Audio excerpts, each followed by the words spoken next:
दिल्लीतल्या एका महत्त्वाच्या दृश्यांकडे आपण जातोय। आरएमएल रुग्णालयामध्ये आरोग्यमंत्री जे.पी. नड्डा यांनी विद्यार्थ्यांची भेट घेतली। जखमी विद्यार्थी कालच्या आंदोलनामध्ये झालेले त्यांची भेट घेण्यासाठी आरोग्यमंत्री आज आरएमएल रुग्णालयामध्ये पोहोचले। राम मनोहर लोहिया रुग्णालयामध्ये या विद्यार्थ्यांना ॲडमिट केलेले आहे आणि या ठिकाणी जखमींची विचारपूस करण्याकरता आज नड्डा पोहोचले। विद्यार्थ्यांची त्यांनी विचारपूस केली। काल जे.पी. नड्डा सीजेपीच्या शिष्टमंडळाबरोबर सुद्धा भेटले, मात्र केवळ 10 मिनिटांची ही त्यांनी भेट घेतल्याचं अभिजित दीपकेंनी सांगितलेलं। जखमी विद्यार्थी सध्या या रुग्णालयामध्ये उपचार घेत आहेत आणि या उपचारासाठी आलेल्या विद्यार्थ्यांची चौकशी जे.पी. नड्डा करताना पाहायला मिळतात। तर विद्यार्थी त्याची व्यथा सांगतो कशा पद्धतीने कुठे लागलेले आहेत। तर जे.पी. नड्डा विचारपूस करतानाची दृश्य राम मनोहर लोहिया रुग्णालयातून आहेत। विद्यार्थ्यांची मागणी आहे शिक्षण मंत्री धर्मेंद्र प्रधान यांच्या राजीनाम्यासंदर्भातली। तर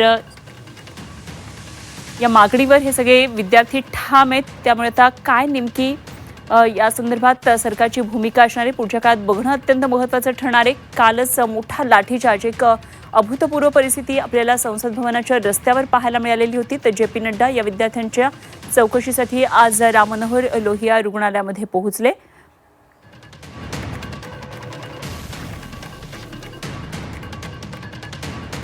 तर अनेक विद्यार्थी लाठीचार्जमध्ये जखमी झाले होते। एकूण आता हा आकडा पुढे आलेला आहे। 90 विद्यार्थी या कालच्या लाठीचार्जमध्ये जखमी झाले। 79 विद्यार्थी उपचार केल्यानंतर त्यांना डिस्चार्ज मिळालेला आहे।